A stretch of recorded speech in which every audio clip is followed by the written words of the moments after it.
Millennials are America's largest, most educated generation in American history. A generation of ambition, education, and progress facing an uncertain reality. Born into an era of economic chaos, they face challenges far beyond what they were told to prepare for. They've had to rethink traditional milestones as they enter adulthood during global uncertainty. Their struggles mirror those of a generation before them, Japan's lost generation.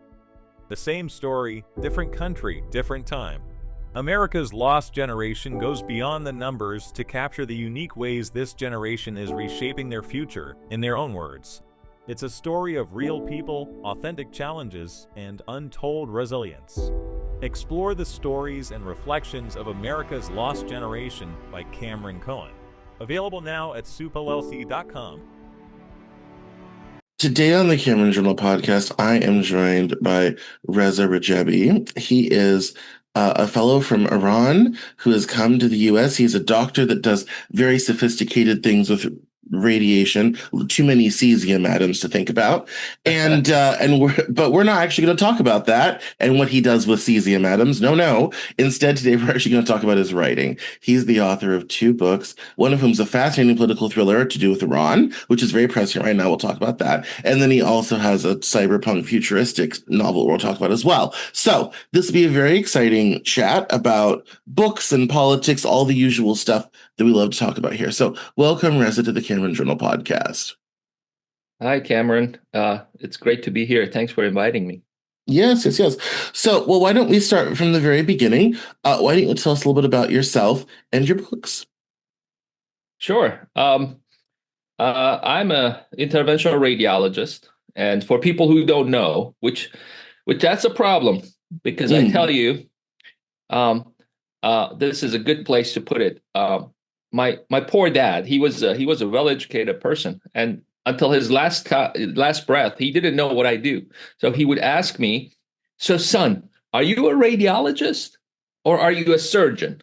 And I would be like, "Dad, I'm neither and both." So I'm in between those. So I do minimally invasive procedures, like you said, using radiology, different modalities of radiology. Now that could be CT scan, it could be ultrasound, X-ray, any of that. As you mentioned, I am an Iranian American. I was born in Iran. I lived in Iran for 27 years, and then I moved to the United States, and I've been living here for another 20 years. So an interesting mixture of, I would say, the old world and new world. I have had experience. My early years, I lived in a religious dictatorship that got worse over time, and then I moved here, and I live in the United States. Happily live in the United States. Well, yes, and that I kind of want to get into that now because you had mentioned in our little pre-chat that we had to have because we managed to lose all your information, and I went into this one dead cold. You had mentioned that you decided to come here when you were 27, I suppose. That's correct. Yeah. So what was your motivation for leaving the fabulous Iran and coming to the United States? As they say, I ran from Iran. So, that's just a kind of a cheesy joke, but this is a big problem. It's a great topic, great question. I love that you put it out there. Because why? I wouldn't consider myself a highly intelligent brain or anything like that. But let me give you a simple example. In the medical school, we were around 10 or 15 kids that we used to hang out together. Basically, everybody has like their own tiny groups when you're in college or university. You have your own tiny groups of people that you feel closer. We had a huge class. We had a 200-something class, and there was 10 or 15 of us who used to hang out. And out of those 10 to 15 people, I would tell you there's only one person left back in Iran. Everybody else is out. So, unfortunately, for Iran, and fortunately for other countries in the world and for the people, there is a huge diaspora of Iranians in the world. Most of them end up in the U.S. and North America, Canada, in Europe and Australia. Some people say it's up to 10 million people. So if you think of a country of 90 million people, that is crazy. That's staggering. So that the reason for us, the main reason for me to decide to come to the United States and leave was that I was looking for a normal life, a life with freedom. None of that 10, 15 people were like, criminals or people who want to run away, who are fighting like political fighters. No, we were just ordinary people. We were ordinary medical students, but we all wanted to have just a bit more. And that's sad for the country, as I said. There is no freedom of speech. There is almost no freedom of thought. There is no prosperity. So you can be anything you want. At the moment, the way that the government in Iran and people, I hope that Western countries are starting slowly understand the government in Iran works like a mafia. It's a family. There are some people actually there are academic work. There has been academic work done on this. There are around 2,000 families that rule the higher class of government in Iran. And there is no choice, either you're in or you're out. If you're in, you're gonna be part of the family. They're gonna treat you like they treat their own. And if you're out, you're out. You don't have that prosperity, no matter what you are, no matter what you do, no matter how talented you are, no matter how hardworking you are. It's going to be very difficult to make it. And that was one of the reasons that I decided to leave. Yeah, I think that's a dynamic that most people don't understand because, especially here in America, we kind of know about the Ayatollah and that sort of thing, but we don't really know much else about the rest of the government, such as it is or isn't. Correct. I think even some of us who are particularly esoteric on this topic, we know about the Revolutionary Guard and some of the military hardliners and some of the more insane religious people. But in terms of, who's in charge of the water treatment plant, who keeps the power on, that's, I think, the stuff that we don't necessarily know about as much in the West, unless you're a region specialist, which I am not. That's fine, and I'm here to do this. So if you ask me why you wrote the book, there are different layers of writing a book and the reason behind writing a book. This is one of the reasons, actually. This is why I love this kind of exposure, because I want the people in West understand where the Iranian people stand in all of this. Because what we ignore, and the mainstream media loves to do this. They just put, they love to have bad people and good people. And good people is going to kill bad people. But that's not the whole story. No, I always tell people, I say, black and white thinking and good versus bad dynamics fall apart very quickly when you talk about other nations, other countries, and anything to do with international relations. Perfect. I wrote an article a few years ago called Why It's Time to Do Business with Dictators. And the old idea that we should only do business with, stable liberal democracies is less than smart. And we may be cutting ourselves off from opportunities by not embracing, other regimes sort of thing. Because some forms of government work incredibly well for some countries. Not every country is culturally or socially ready for self-governance, self-rule, all this type of thing. And sometimes in the West, one could argue we've kind of had it with the whole thing. And would rather a strong man be in charge, just kind of sorts things out. But yeah, I think there is I think the media does have a bad habit of creating an overly simplistic narrative that is not helpful Right. in a variety of cases. Correct.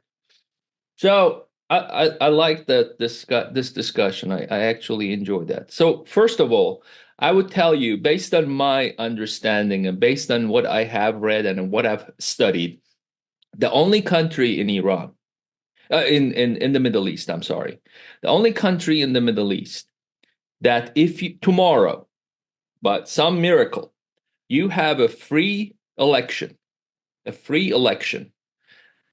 that is supervised by international organizations, and it's fair, a fair and free election. The only country in Iran that people would vote for a secular, democratic country, government type is Iran. 85% of the Iranian people are against the government, the current government. The only thing that's holding this together, and we get to the dilemma that the government is facing right now, because that's very important in this. There is a dilemma. The government is very shaky at the moment.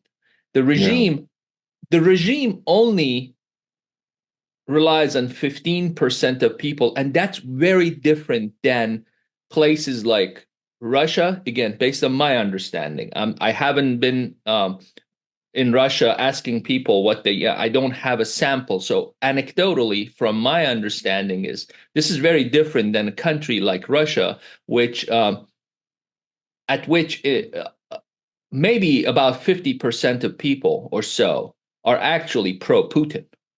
This is Yeah. very different than China, because the method that you discussed and you beautifully mentioned, and you said that you wrote an article, we tried that method with China.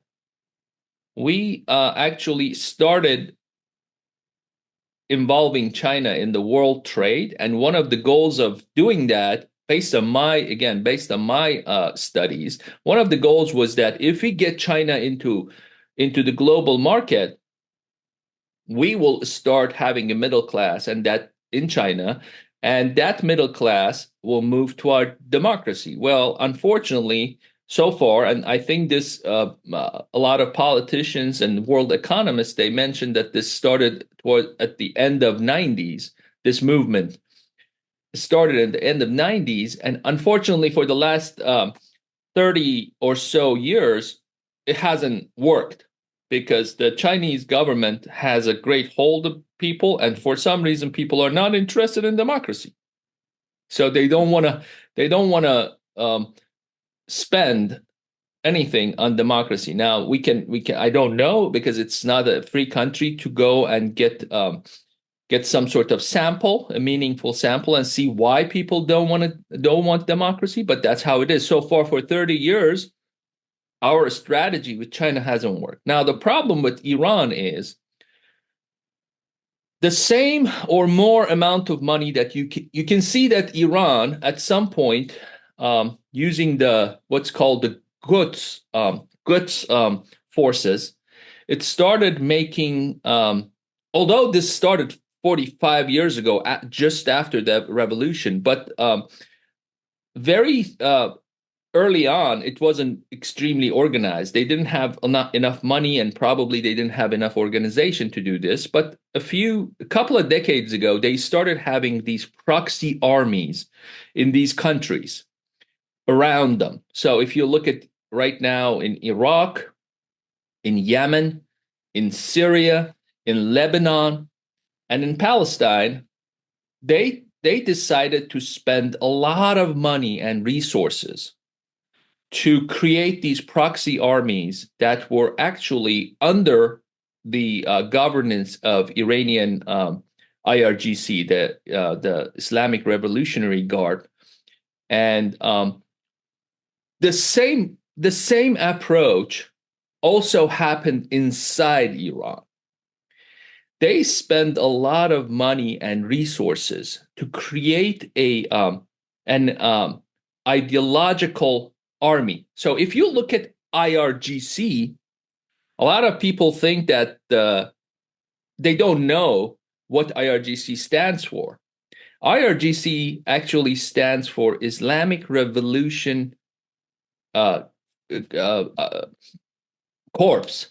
So if you think guard corps, so there is no word Iran in it, although it's a military from Iran, but it doesn't have a word of Iran in it because it's very interesting. Their goal was not protecting the nation.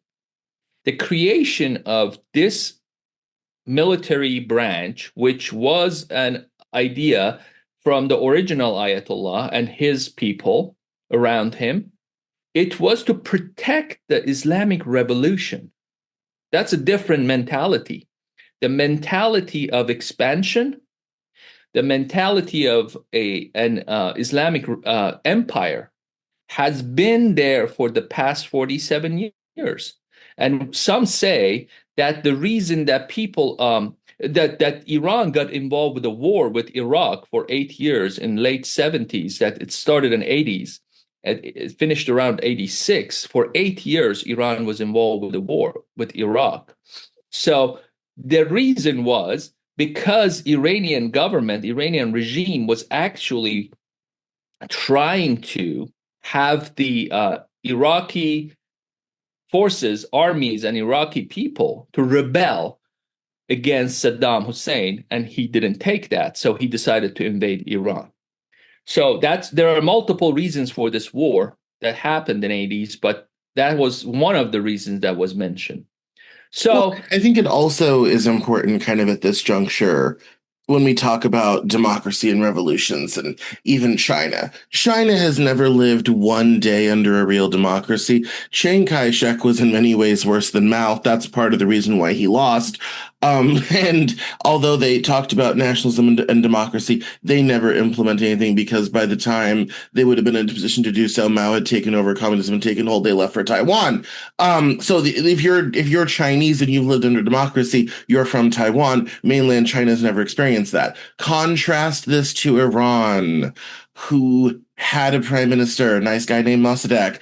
Kermit Roosevelt and company dutifully got rid of him for nationalizing the oil companies. America, the gift that keeps on giving. And so I think there's an attitude of that sort of, there was a life before the Ayatollah. There was a life before the Shah.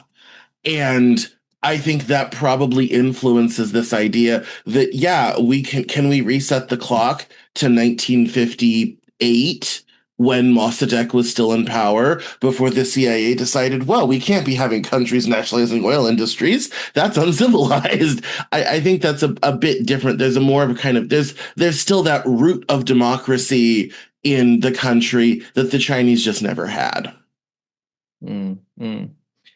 Interesting. So the Iranian movement for democracy, it actually started way before that.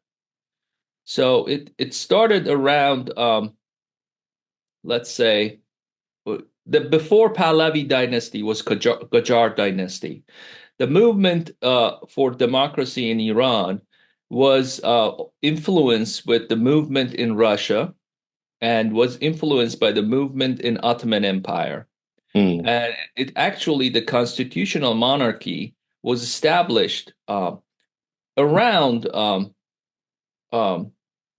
I'm trying to convert the dates here, so give me a second. But it was, I would say it was 150 or so year ago. Let's put it there, roughly. Roughly, it was 150 years ago. So I like that you mentioned Mossadegh, and you have a pretty good common narrative of Mossadegh. But I will also tell you that the role of prime ministers and what's called majlis in Iran, that's the constitutional part that started actually before that. So the fight for constitutional monarchy and the role of people in governance, it started way before that in Qajar dynasty. So so we have had a sort of movement for democracy before that. Now, the problem is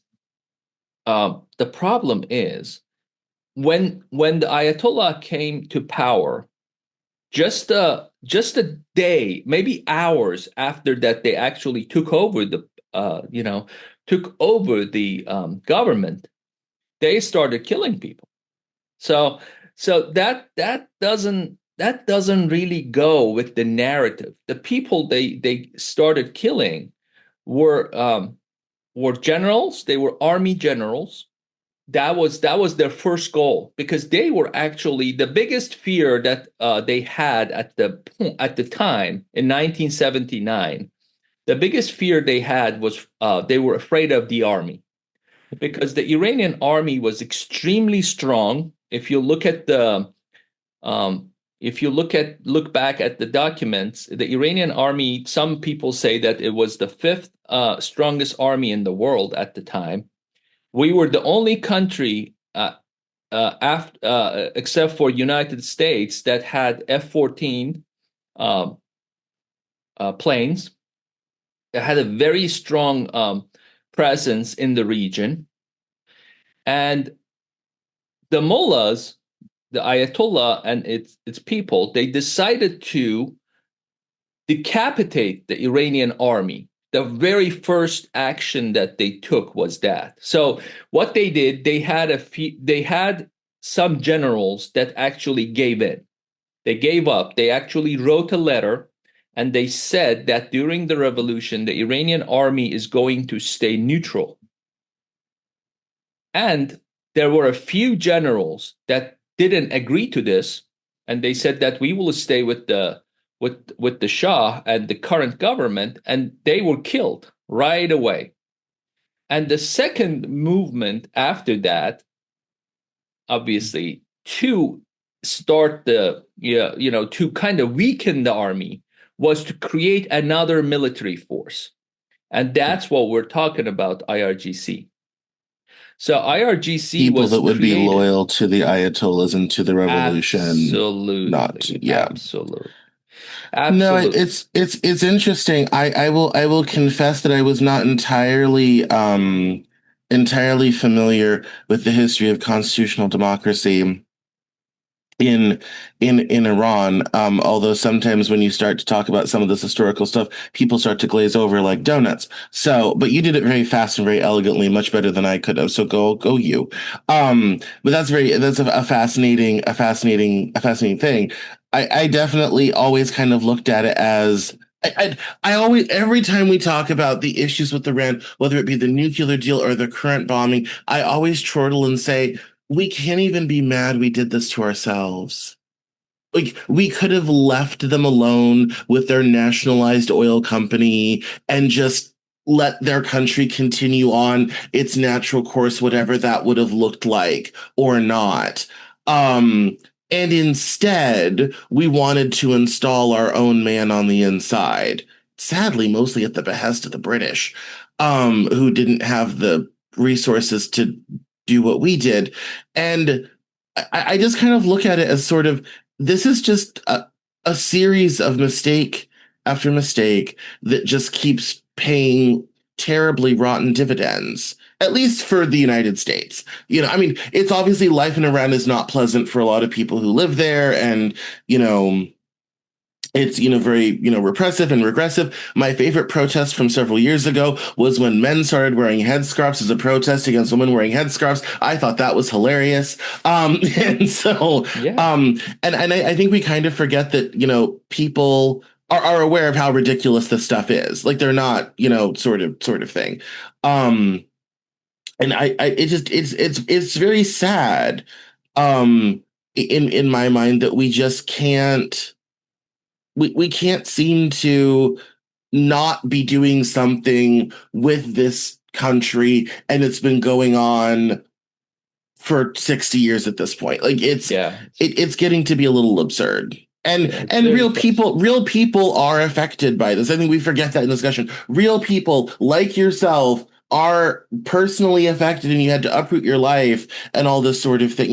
You could be having a pleasant, lovely coffee in some fabulous cafe in Tehran right now. We will have never met. This show will have never been recorded. And you probably would have a happier life and your friends and family. And I would have booked someone else today. But instead, we're talking about this. And that's the human story that we always forget. I right. reviewed a book several years ago by a woman who had translated a bunch of short stories and poems from writers in Palestine, and we sat and talked for an hour and a half, and she was telling me about the wonderful literary and cafe culture in Ramallah, and I was just like, how can you have a literary culture in the way that Israel forces you all to live? I don't understand. It's like how you could, have a thriving art in the midst of such terrible repression that's been going on for decades.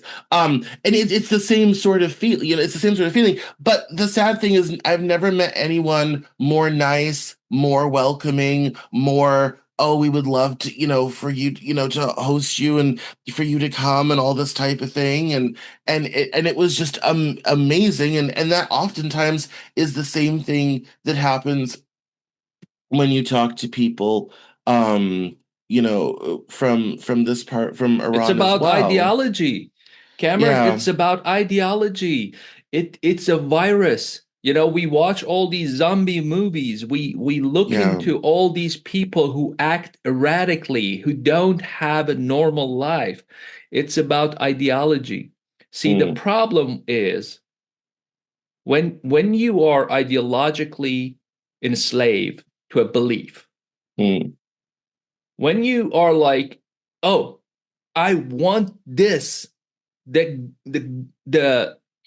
people, God told me you have to have this. That's where the problem starts. The mm, ideology is the most dangerous thing that will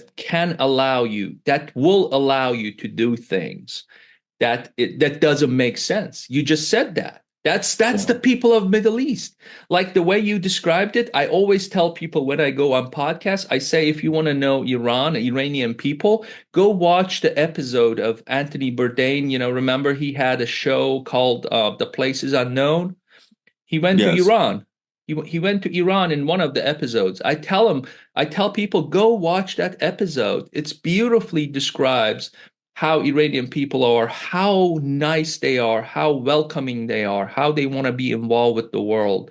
But when you get an ideological government who sits on the second, by the way, it sits on the second largest oil and gas reserve in the world, you have a disaster. So first of all, I tell yeah, you, you talked about Mossadegh. I tell you that I'm not a pro Mossadegh guy. Mossadegh had a couple of mistakes. Number one, when he um, when he announced the nationalization of the oil in Iran, nobody nobody would buy the Iranian oil. That was a problem. So mm, British said to other people, okay, these guys don't want to give it to us. Nobody should buy it. So the Iranian economy under Mossadegh after nationalization went down. And you know how economy is important in terms of running a country and keeping people happy. Like just look at yeah. United Yeah. States. See, also every meeting Xi Jinping has these days in China. That's Absolutely. Absolutely, because they're worried. So yes. that was one problem. The second problem that I have with Mossadegh is that he actually decided to close down the House of Representatives, which is called Majlis. Mm, That was not a good move. So if you claim that you are elected, by the way, the prime minister at that point was not elected but people. What people elected was Majlis, the House of Representatives. The prime minister was appointed by Shah and could be taken down by him as well. So Mossadegh made a couple of mistakes. Number one, he was not good with the international relationships. He couldn't sell the oil. So he decided to nationalize the oil, which is a great move.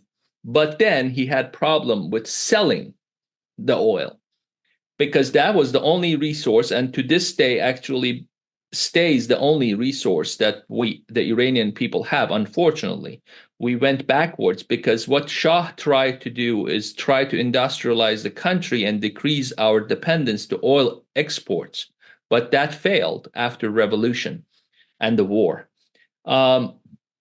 The second thing is, if Mossadegh was actually a democratic man, he should not shut down the House of Representatives. That was a bad move on his side. That was part of the thing, and then he started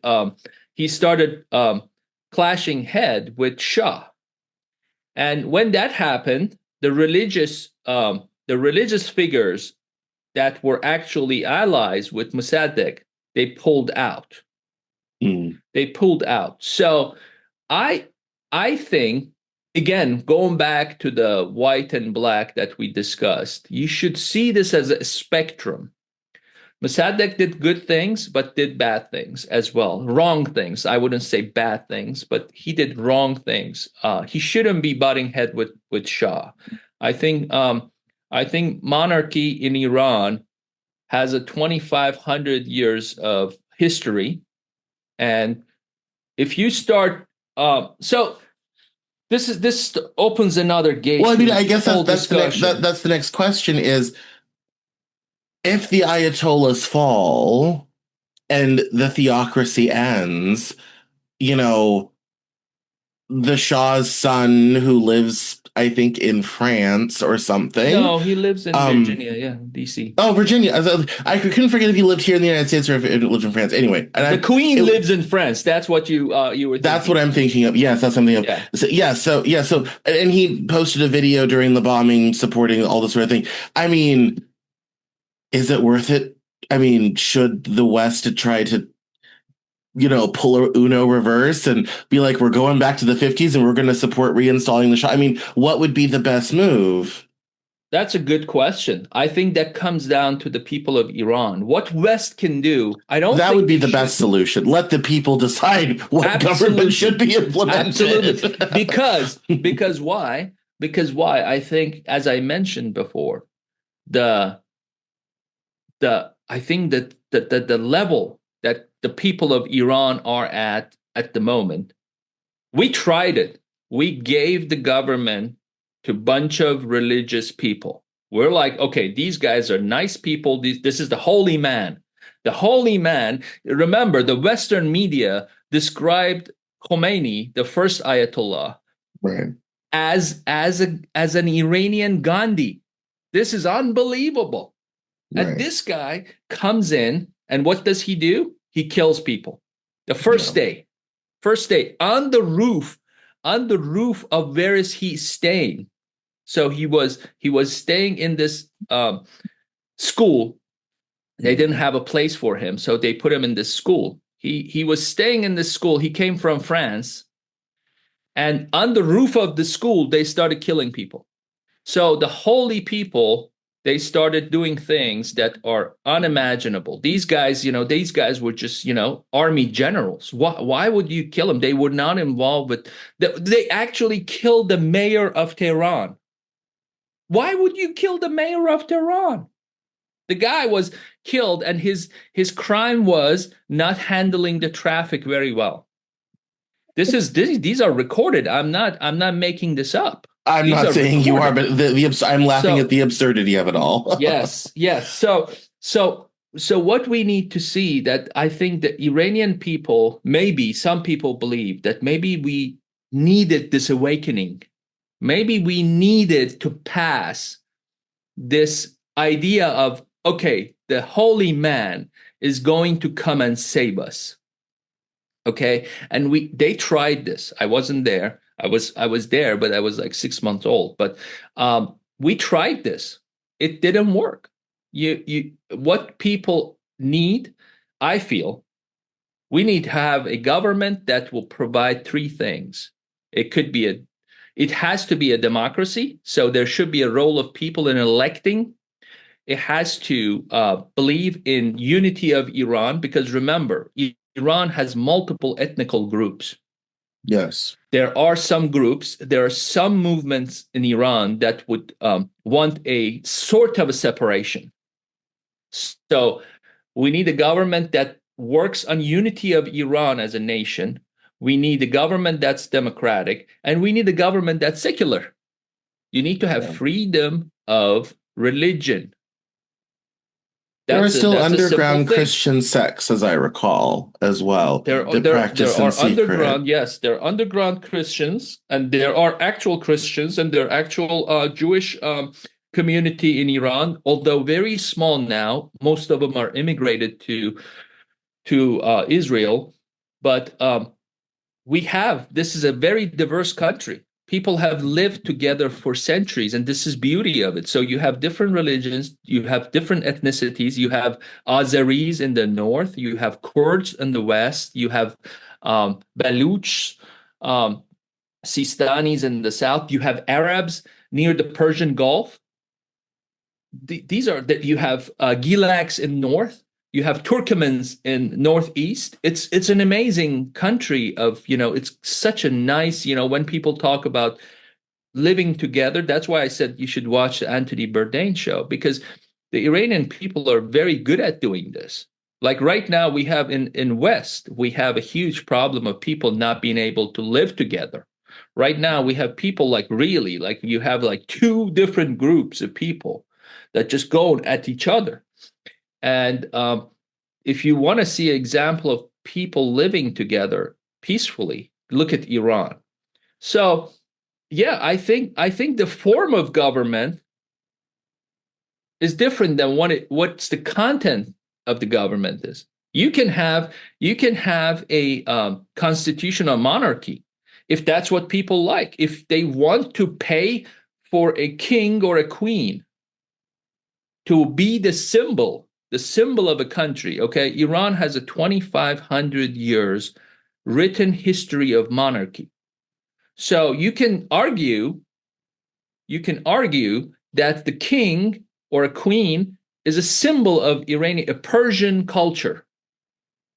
If the people of Iran is a rich country, if they agree that they would like to have a symbol of Persian culture and civilization for 2,500 years as a king or queen, who are we to say, no, you need to have a president? That's what I don't like. I think if there is an interference at that level, I don't like it. But yeah, I think it's interesting with I kind of like that perspective, because it's I think it's a little bit more objective and a lot less kind of bitter.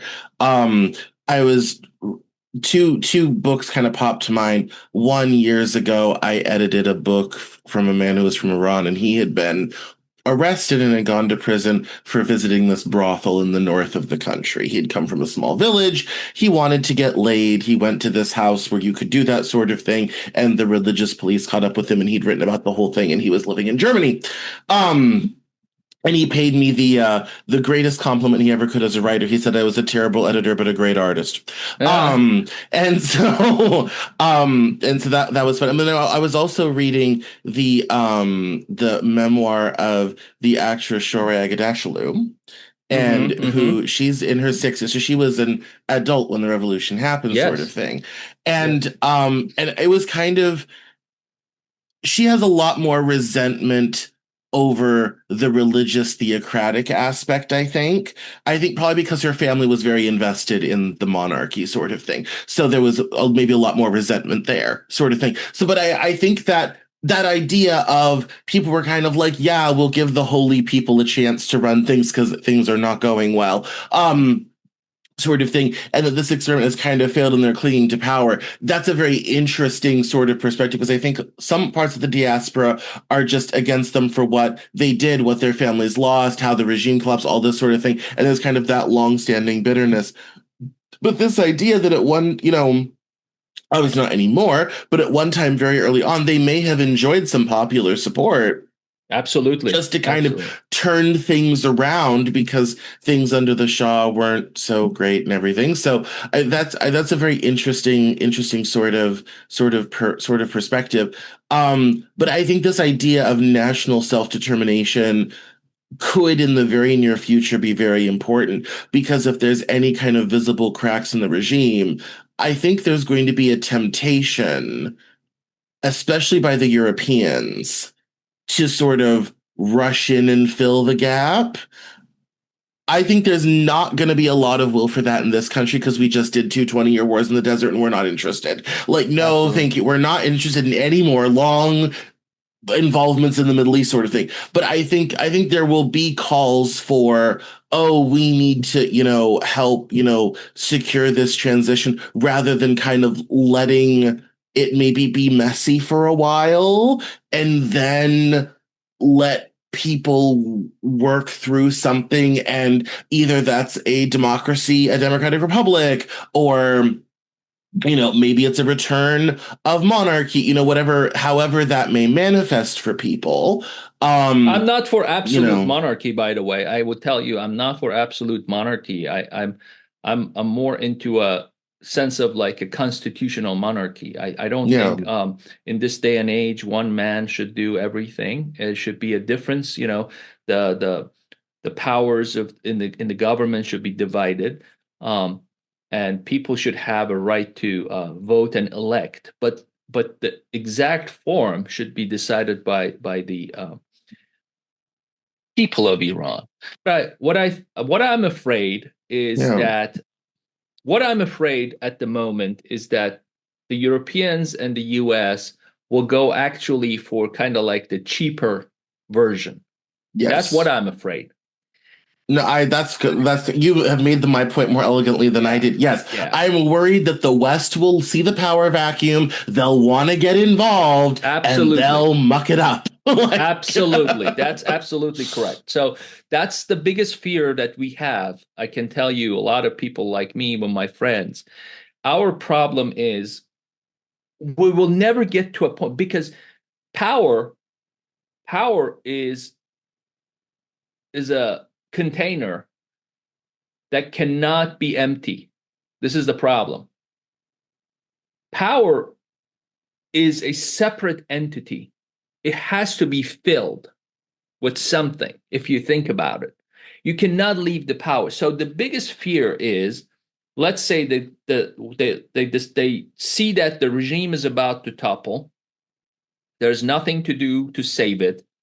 And they would say, okay, what's the cheapest way? The most expensive way, by the way, and the most unpredictable one is the rule that what I suggested, to go to people and see what they want.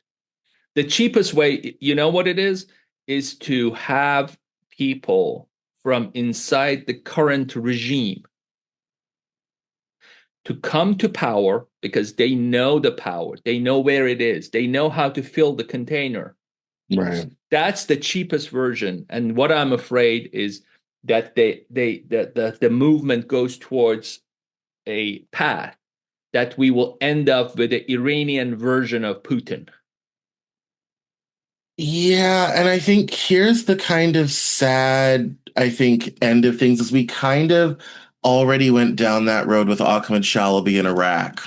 Correct. When we Correct. invaded Iraq in 2003, he naturally presumed that we would basically install him. Correct. That was the Correct. presumption. And he spent a lot of time and, quite frankly, money in Washington trying to convince the Pentagon and the Bush administration That's that do correct. not bother with temporary constitutions and elections. Once the occupational government is over, simply install Ahmed Shalabi and he will bring the whole country to heel, sort of Correct. thing. Correct. And the Bush administration, for better or for worse, did not do that. They went the longer, quite frankly, more messy route that kept us involved for a great many more years, Correct. continued by the Obama administration, of course, where we did have a temporary constitution. We did have elections and all this sort of thing. And Ahmed Chalabi basically got locked out of power. I think because a lot of Bush people, and Dick Cheney talks about this, saw him for who he was. They saw him as a power-hungry grifter, and they didn't like that he was a power-hungry grifter, and was kind of like, we can't let this guy anywhere near the levers of power. Good. Like, you know, it's like, we'll start the elections. Yeah. Like, it's, you know, so I think you're right. I think there's a very great chance that, you know, a power hungry, you know, the right power hungry grifter who has the right phone numbers at the wrong moment, you know, and then you end up with, you know, basically dictatorship sort of thing. Correct. That's the biggest fear.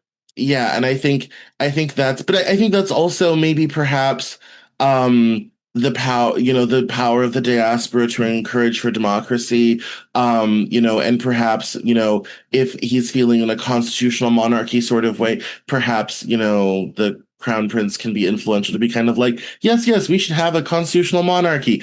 Emphasis on monarchy with me being the monarch, but constitutional voting and monarchy sort of thing. Like, I mean, there's instances where that can be helpful, but yeah, I mean, I think everyone's nervous about life after the Ayatollahs go, like, because how many more years they're going to be able to hang on to power right now is in the air, and I think everyone's very nervous about, you know, what that looks like, you know, especially when there's visible material running around.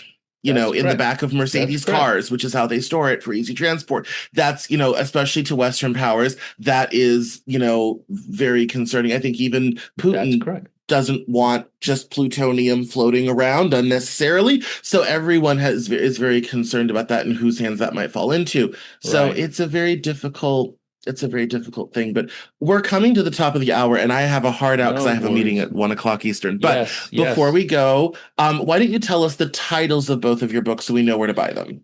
Sure. So my book, political thriller about Iran, about a Iranian American who goes back to Iran to collect the top secret nuclear information to prevent the war that just happened, is called Dead Man's Pacemaker. And the book that I wrote about digital world and the future of world, the way I see it, that can happen, it's cyberpunk science fiction book. It's called Code Extinction. Both books are available on Amazon. I have them in all formats: audiobook, and paperback and hardcover, as well as Kindle. And my personal website is rezarajebi.com. So for the listeners, please go visit the website. We have gifts for you if you sign up. We give you a bundle. And also, please read the book if you want to hear kind of a own voice book about Iran. I think this will be a good journey for someone who wants to know more about that country, because I have emphasized a lot about the culture and the way that people live in Iran in that book. I think it's a good read. Obviously, I'm biased, and I thank you for having me on this podcast. This was a great discussion. Thank you for your being open to hear my my opinions, which at some point, you know, it's contradicted with the general, kind of a flow of the knowledge that we have. But I really appreciate it. No, that's okay. That's how we learn. I'm very conscious and aware of the fact that I definitely oftentimes express a Western view because I lived in the United States. I went to grad school at America's oldest military college in Northfield, Vermont, Norwich University. I am steeped in our view of the world, which I am well traveled enough to know is one of about 206 other perspectives. And oftentimes we do not have a proper view of different places. That's literally why we do this on this show, is to get a new and different perspective that's a little bit outside. So I love it when I come along with the narrative as we know it, and then we have a new and different perspective on it. So thanks, Cameron. It's quite all right. So, well, thank you so much for coming on the Cameron Journal podcast. Same here. Same here. You have a good day.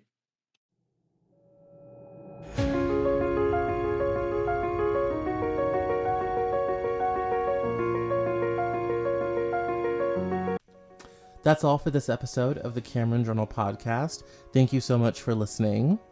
Visit us online at CameronJournal.com.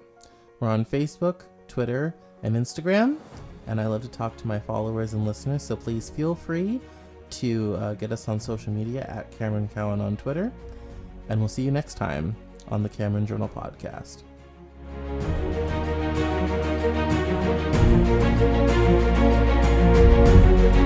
Thank you.